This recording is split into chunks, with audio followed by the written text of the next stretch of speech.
우리 하나님 말씀 함께 보도록 하겠습니다. 사사기 16장 1절부터 7절까지 말씀입니다. 사사기 16장 1절부터 7절까지 말씀 제가 봉독해 드리도록 하겠습니다. 삼손이 가사에 가서 거기서 한 기생을 보고 그에게로 들어갔더니 가사 사람들에게 삼손이 왔다고 알려지매 그들이 곧 그를 애워싸고 밤새도록 성문에 매복하고 밤새도록 조용히 하며 이르기를 새벽이 되거든 그를 죽이리라 하였더라. 삼손이 밤중까지 누워있다가 그 밤중에 일어나 성 문짝들과 두 문설주와 문빗장을 빼어가지고 그것들을 모두 어깨에 메고 헤브론 앞산 꼭대기로 가니라. 이후에 삼손이 소래 골짜기에 들릴라라 이름하는 여인을 사랑하며 블레셋 사람의 방백들이 그 여인에게로 올라가서 그에게 이르되 삼손을 꾀어서 무엇으로 말미암아 그 큰 힘이 생기는지 그리고 우리가 어떻게 하면 능히 그를 결박하여 굴복하게 할 수 있을는지 알아보라. 그리하면 우리가 각각 은 1,100개씩을 내게 주리라 하니 들릴라가 삼손에게 말하되 청하건대 당신의 큰 힘이 무엇으로 말미암아 생기며 어떻게 하면 능히 당신을 결박하여 굴복하게 할 수 있을는지 내게 말하라 하니 삼손이 그에게 이르되 만일 마르지 아니한 새 활줄 7으로 나를 결박하면 내가 약해져서 다른 사람과 같으리라. 아멘. 오늘 이 시간에는 어제 말씀에 이어서 우리가 사명을 완수하는 그 길을 가기 위해서 어떻게 해야 하는가. 먼저 어제 우리가 두 가지를 함께 나눴는데 우리가 우리에게 주어진 사명을 완수하기 위해서는 첫 번째로 투명성을 가지고 살아야 한다고 말씀드렸죠. 어둠이 있는 곳에는 항상 유혹이 깃들고 죄가 깃들게 돼 있어요. 그래서 주님의 빛으로, 복음의 빛으로 우리의 삶을 비추어 자꾸 우리의 삶에 어두운 곳이 없게, 우리의 삶에 주님 앞에 감추는 부분이 없게 모든 것이 드러나도록 하는 그 투명성을 가지고 살아야 하고요.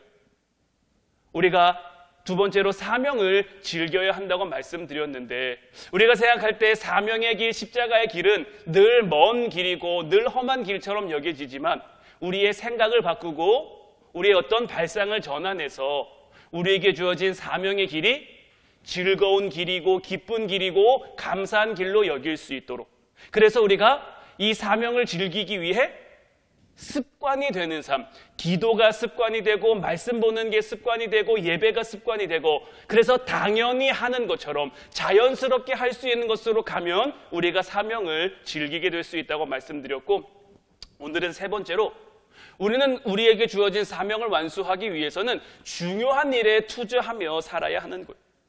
오늘 본문 2절 말씀, 3절 말씀을 보면 가사 사람들에게 삼손이 왔다고 알려지매 그들이 곧 그를 애워싸고 밤새도록 성문에 매복하고 밤새도록 조용히 하며 이르기를 새벽이 되거든 그를 죽이리라 하였더라. 삼손이 밤중까지 누워있다가 그 밤중에 일어나 성 문짝들과 두 문설주와 문빗장을 빼어가지고 그것을 모두 어깨에 메고 헤브론 앞산 꼭대기로 가니라. 가사 사람들이 삼손을 죽이기 위해서 밤새 성문에 매복하고 있었단 말이에요. 밤새 새벽만 되면 삼손을 죽이려고 이들이 완전 다 만반의 준비를 다 했겠죠.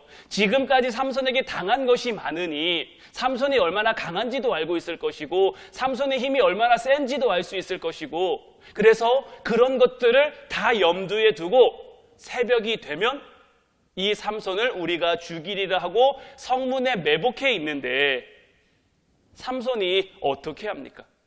굉장히 정말 어처구니 없는 일이 벌어집니다. 가사라는 도시가 있으니 이 도시에 출입하는 성문이 당연히 있겠죠. 도시에 출입하는 성문이 얼마나일까요? 굉장히 작은 문은 아닐 거예요. 일반 집에 드나드는 그런 문보다는 훨씬 큰 그런 문일 거란 말이에요. 우리 수원에도 4개 대문이 있죠. 뭐 화서문도 있고 뭐 장안문도 있고 팔달문도 있는데 이런 곳만 가보더라도 그곳에 달려있는 문들이 굉장히 어마어마하게 크죠.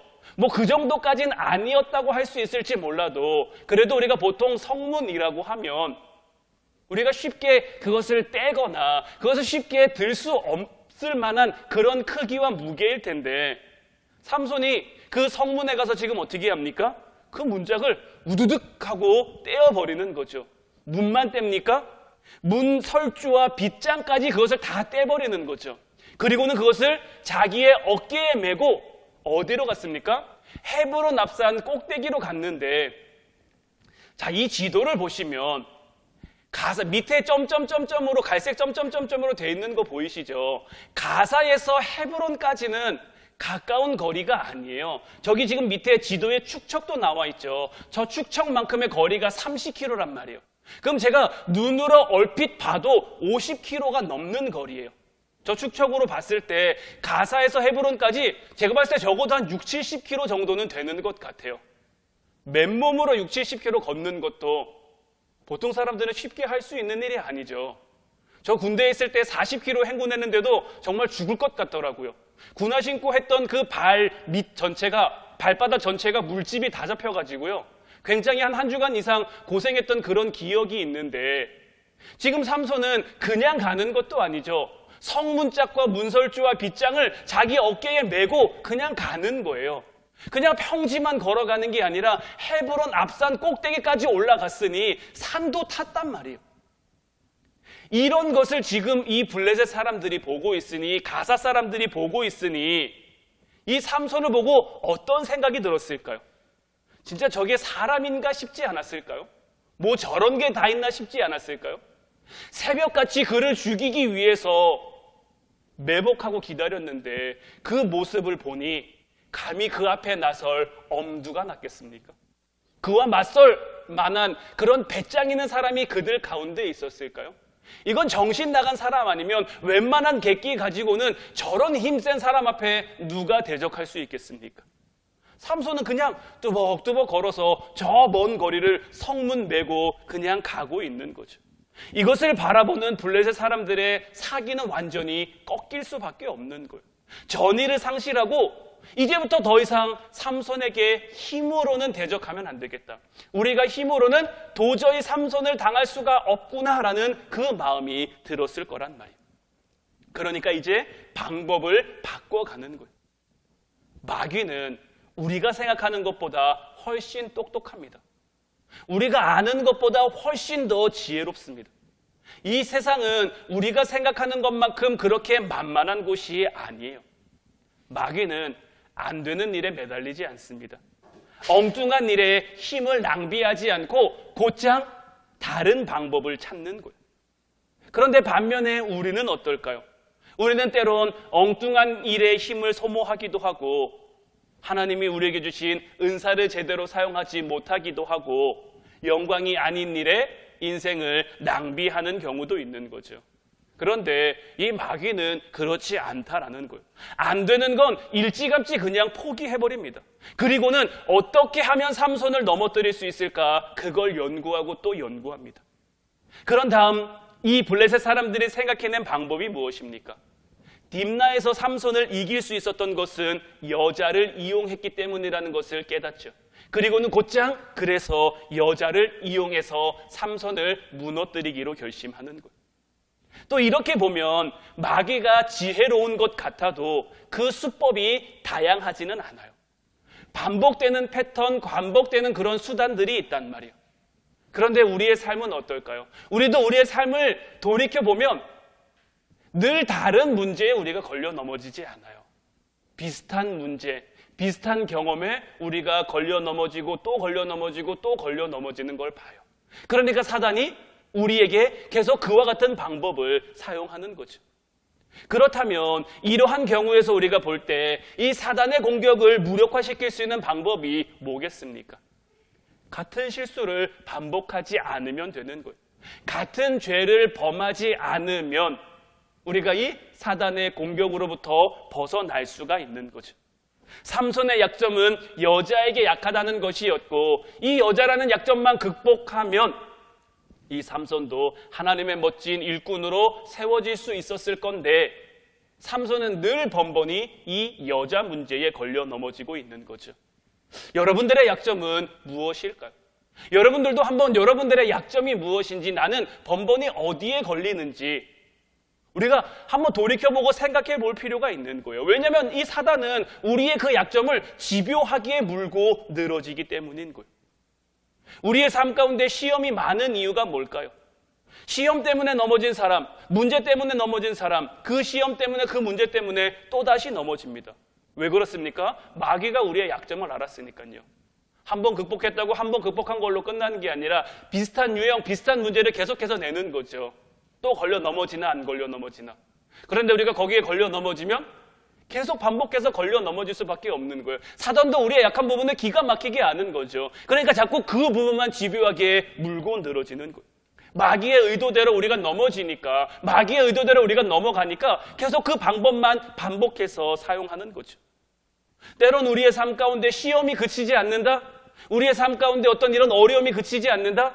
지금 내가 똑바로 길을 걸어가고 있는지, 똑바로 주님을 바라보고 있는지 우리가 돌아볼 그 책임이 우리에게 있는 거예요. 왜냐하면 그만큼 빌미를 우리가 사단에게 주었을 수도 있는 거예요. 5절 말씀 보면 블레셋 사람의 방백들이 그 여인에게로 올라가서 그에게 이르되 삼손을 깨어서 무엇으로 말미암아 그 큰 힘이 생기는지, 그리고 우리가 어떻게 하면 능히 그를 결박하여 굴복하게 할 수 있을는지 알아보라. 그리하면 우리가 각각 은 1,100개씩을 내게 주리라 하니.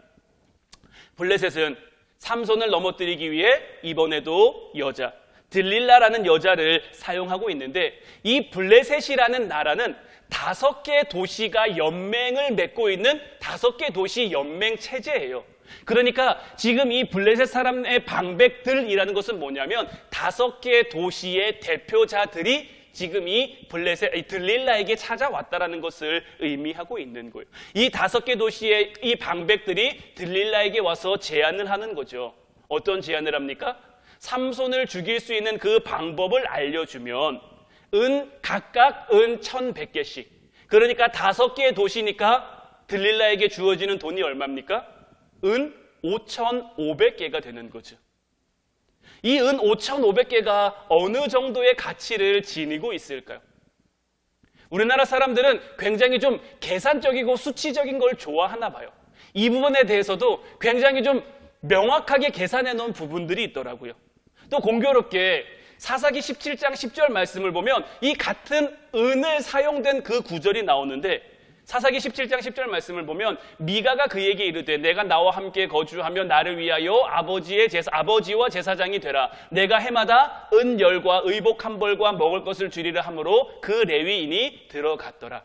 미가가 자기 가정을 위해 일할 수 있는 제사장을 고용하고 있는데, 이 제사장으로 고용되는 사람에게 1년에 얼만큼을 줍니까? 은 10개. 그리고 의복 한 벌과 먹을 것을 준다라는 거예요. 그러니까 이 제사장의 1년 연봉이 은 10개인데, 우리가 좀 계산하기 편하게 한 달에 이 사람이 은 1개, 그러니까 그 당시에 사람들의 월급이 은 1개라고 우리가 가정을 한다면, 지금 들릴라는 지금 5,500개월치의 월급을 받은 거죠. 제가 또 찾아보니까 2019년도 우리나라 전체의 평균 월급이에요. 평균 월급이 약 309만 원이더라고요. 그러면 은 5,500개를 5,500개월치의 월급으로 따져보면 얼마인지 숫자가 보이십니까? 169억 9,500만 원이에요. 이거는 어떤 개인이 줄 수 있는 그런 금액이 아닌 거예요. 지금 이 블레셋은 삼손이라는 이 한 사람을 잡기 위해서 정말 나라적인 규모, 정말 대대적인 규모로 움직이고 있는 거예요.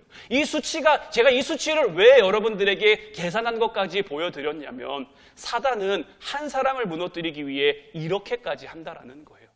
한 사람을 망가뜨리기 위해 이렇게까지 한다라는 거예요. 사단은 그만큼 집요하게 우리를 물고 넘어뜨린다라는 거예요. 삼손이 그만큼 블레셋을 향해 힘들게 하기도 하고 어렵게 하기도 하고, 이 삼손만 없으면 이스라엘을 무너뜨릴 수 있을 거라고 그들이 여겼으니까 지금 들릴라라는 이 여자에게 저만큼의 돈을 하고 있는 거죠. 마귀에게는 이런 집중력이 있는 거예요. 사단은 목표를 정하고 나면 그 목표를 이루기 위해 수단과 방법을 가리지 않아요. 여기서 우리 교회도 배워야 할 지혜가 있는 거예요. 물론 우리 교회가 수단과 방법을 가리지 말아야 된다가 아니라, 우리도 정말 정한 뜻이 있으면, 정한 목표가 있으면, 우리가 나아갈 것이 있으면 그것을 이루기 위해 우리가 할 수 있는 것을 해야 되지 않겠습니까? 우리가 해야 할 것들을 해야 되지 않겠습니까? 세상도 이렇게 하는데 정말 모름지기 하나님의 백성이라면, 하나님의 자녀라면, 하나님이 우리에게 주신 그 은혜를 우리가 알고 있다면 그 은혜를 누리는, 그 은혜 가운데 살아가는 그 삶을 우리가 살아가길 원한다면 은혜 받을 만한 인생이 될 수 있어야겠죠. 하나님이 우리에게 맡겨주신 그 사명을 감당할 수 있는 인생이 되어야겠죠. 우리 교회에서 가장 중요한 건 뭘까요? 우리가 믿음 생활하고 신앙 생활함에 있어서 가장 중요한 게 뭘까요? 다른 여러 가지 중요한 요소가 많이 있겠습니다만은 가장 중요한 건 우리의 영혼이죠. 우리 성도들의 영혼이 제일 중요한 거예요. 영혼이 살아야 그 다음도 있는 거죠. 영혼이 다 죽었는데, 영혼이 다 죽어가고 있는데 그 외의 것들이 무슨 소용이 있겠습니까? 우리가 영혼을 살리는데 예배하고 말씀 보고 기도하고 찬양하고 이런 것들에 우리가 힘을 쏟을 수 있어야 하지 않겠습니까? 예배에 우리의 가장 중요한 것을 쏟아부을 줄 알아야, 그래야 우리가 넘어지지 않을 수 있는 거죠. 우리의 영혼이 잘 돼야 사랑하는 자여 내 영혼이 잘됨 같이 범사에 잘 되고 강건하기를 간구하노라. 우리의 영혼이 잘 돼야 우리의 범사도 잘 될 수 있는 거예요. 우리의 영혼이 잘 돼야 우리가 강건해져서 넘어지지 않을 수 있는 거예요. 우리의 영혼이 잘 되고 우리의 영혼이 강건해야 사단이 아무리 우리를 공략하려고 해도 우리를 공략할 틈이 없어 우리가 넘어지지 않고 우리가 무너지지 않는 거죠. 제가 전신갑주 여러분들에게 말씀드렸죠. 투구를 쓰고 흉갑을 붙이고 방패를 들고 부추를 신고 허리띠를 메고 이런 것들 위에 예수님의 보혈로, 예수님의 은혜로 우리의 삶이 덧입혀져 있어야만 우리를 향해 이렇게 집요하게 물고 늘어지는, 우리를 넘어뜨리기 위해, 정말 우리를 쓰러뜨리기 위해 혈안이 되어 있는 이 세상의 공격, 사단의 공격, 이런 유혹들로부터 우리가 버텨내고 이겨낼 수 있지 않겠습니까? 예수님께서 재물이 있는 곳에 우리 마음이 있다라고 말씀하셨죠. 단편적으로 재물이라는 것이 꼭 재물만을 가리켜서 말하는 것은 아닌 것 같아요. 우리가 좋아하는 것, 우리가 가치 있게 생각하는 것. 근데 많은 사람들이 공통적으로 재물의 가치를 많이 두니까, 재물에 걸려 넘어지는 사람들이 많으니까 예수님께서 대표적으로 이 재물이라고 말씀하신 것 같은데, 이 말씀을 우리의 삶 가운데 좀 이렇게 대입해 봤으면 좋겠어요. 과연 나의 재물은 어디로 흘러가고 있는지, 비단 재물뿐만 아니라 나의 노력은 어디로 흘러가고 있는지, 나의 헌신은 어디로 흘러가고 있는지, 나의 시간은 어디로 흘러가고 있는지, 정말 나는 하나님 앞에 온전히 서 있기 위해, 하나님 앞에 올바로 살아가기 위해 정말 나는 내 힘과 정성과 물질과 헌신 이런 것들을 쓰고 있는지, 드리고 있는지. 단편적으로 물질만 봐도 우리 삶에서, 우리 가정에서, 내 삶 가운데서 내 물질이 어디로 흘러가는지만 봐도, 어디에 가장 많이 쓰이는지만 봐도 내 삶이 어떻게 돼 있는지 그 체계를 어느 정도 알 수 있는 거예요. 돈에 무슨 의미가 있습니까? 돈에는 의미가 없죠. 돈 자체는 중립적이에요. 하지만 돈을 쓰는 거에는 의미가 있는 거죠. 그 돈이 어떻게 쓰이는가에 따라서 가치 있는 돈이 될 수도 있고, 가치 없는 돈이 될 수도 있고, 중요한 것이 될 수도 있고, 덜 중요한 것이 될 수도 있죠. 근데 우리의 삶 가운데 모든 우리에게 주어진 것을 잘 쓴다는 게 결코 쉬운 일은 아니에요. 시간도 잘 쓰는 거 사실 되게 어렵습니다. 물질도 잘 쓰는 거 되게 어려워요. 하지만 이런 것들 앞에서 우리가 그것을 어떻게 쓰고 어떻게 사용할 것인가? 중요한 일에 우리는 우리의 시간도, 우리의 물질도, 우리의 정성도, 우리의 노력도 우리는 투자하고 쓸 줄 알아야 되는 거예요. 마귀도 돈 쓸 줄 알아요. 마귀도 우리에게 뭐 해줄 줄 알아요. 들릴라를 매수하는데 은 5,500개나 쓰잖아요. 죽이는데도 은 5,500개를 쓰는데, 우리 교회가 살리는데, 우리 가정이 살아가는데, 우리 한 개인의 영혼이 살아가는데 그런 것들 못 쓰겠습니까? 우리에게 주어진 것을 잘 누릴 수 있는 지혜, 우리에게 주어진 것을 잘 쓸 수 있는 지혜가 여러분들 가운데 있기를 주님의 이름으로 축원해 드립니다. 하나님께서는 우리를 이 땅에 보내시면서 복 있는 자가 되라고 하셨어요. 복 없는 자가 아니라, 복 없이 살아가는 것이 아니라 우리로 하여금 생육하는 복, 번성하는 복, 잘되는 복, 다스리는 복, 이러한 것들을 우리에게 주셨거든요. 더 이상 우리가 이 세상 가운데 우리가 누려야 할 것들에 누려지는 인생이 되는 것이 아니라, 우리가 다스려야 할 것들에 다스림 받는 그러한 삶을 살아가는 것이 아니라, 하나님께서 우리에게 주신 그 모든 것들을 잘 쓰고 잘 누리고 잘 다스릴 수 있는 여러분들이 되시기를 주님의 이름으로 축원해드려요. 우리가 달란트의 비유, 참 제가 좋아하는 비유인데, 5달란트 받은 사람은 그 5달란트를 잘 활용해서 5달란트를 더 남겼어요. 2달란트 받은 사람도 2달란트를 더 남겼어요. 1달란트를 받은 사람은 그 1달란트를 가지고 아무것도 하지 않고 땅에 묻어두었어요. 그 1달란트는 어떻게 됐습니까? 그 1달란트는 5달란트 받은 사람에게로 갔어요. 하나님께서는 무릇 잘 쓰면, 잘 누리면, 잘 활용하면 더 큰 것을 우리에게 부어주실 줄로 믿어요. 우리의 삶 가운데 저는 여러분들이 정말 할 수만 있는 대로 물질의 축복 많이 받으셨으면 좋겠어요. 건강의 축복도 많이 받으셨으면 좋겠어요. 여러분들이 하는 일들 다 대박나고 잘 되고 늘 번창하는, 아브라함이 축복받았던 것처럼, 요셉이 축복받았던 것처럼, 야곱이 축복받았던 것처럼 여러분들도 그런 축복 받았으면 좋겠어요. 근데 받은 축복을 누리는 삶도 같이 사셨으면 좋겠어요. 잘 누리고 잘 쓰고 잘 베풀고 잘 나누고, 그래서 하나님께 영광이 되는 것들로, 하나님이 주신 그 은혜에 정말 감사하는 삶으로 우리가 그런 삶을 살아가면 무릇 있는 자는 더 풍족하게 되는 그 은혜와 축복을 하나님께서 우리에게 부어주실 줄로 믿어요. 저는 이번 기도회를 우리가 진행하면서, 이번 3월 특별기도회를 진행하면서 어제도 말씀드렸죠. 정말 손에 붙잡히는 구체적인 은혜와 축복을 우리가 좀 받아 누렸으면 좋겠다. 더 이상 뚱구름 잡는 것처럼 그런 애매한 것 말고, 모호한 것 말고, 있는 것 같긴 한데 뭔지 모르겠는 그런 것 말고, 정말 내 삶 가운데 실체적으로 나타날 수 있는, 정말 하나님이 내 삶 가운데 부어졌다고 내가 확실하게 고백할 수 있는 그런 은혜가 여러분들 가운데 있었으면 좋겠고, 저는 그것을 위해 지금 계속 기도하고 있고, 하나님께서는 저에게 제가 금식을 작정하면서 지금까지 한 번도 보지 못한 것을 보여주시겠다고 약속하셨거든요. 근데 저는 그것을 하나님께서 여러분들을 통해 보여주시리라고 믿고 있어요. 여러분들이 정말 제 기도에 응답이 되어주셨으면 좋겠어요. 여러분들이 정말 제가 받은 기도에 응답이 되어주셔서 여러분들은 축복받고, 저는 여러분들 축복받는 거 보면서 아, 하나님이 저에게 이렇게 응답해 주시는 거요, 감사할 수 있는 그런 정말 은혜의 순환이 정말 저와 여러분들의 어떤 이 믿음과 신앙을 통해 이루어질 수 있었으면 좋겠어요. 그것을 위해 우리 함께 기도하고 함께 말씀 나누고 이번 기도회를 진행해 갔으면 좋겠어요. 정말 주님 주실 더 큰 은혜와 축복이 여러분들 가운데 풍성히 임하고 충만히 임하고, 그것으로 기뻐하며 영광 돌리는 저와 여러분들 되시기를 주님의 이름으로 축원해 드립니다. 오늘 이 시간에는 우리가 주를 사랑하는가, 이 찬양 함께 나누고 여러분들과 같이 기도하길 원하는데, 정말 우리가 주님을 사랑했으면 좋겠어요. 다른 무엇보다 주님을 제일 사랑할 수 있었으면 좋겠어요. 주님이 우리를 가장 사랑하시는 것처럼 우리도 주님을 가장 사랑한다 고백하고, 우리가 고백한 것처럼 주님을 사랑하는 그 삶을 살아가는 저 여러분들 되시길 바라며 찬양하고 같이 기도하도록 하겠습니다.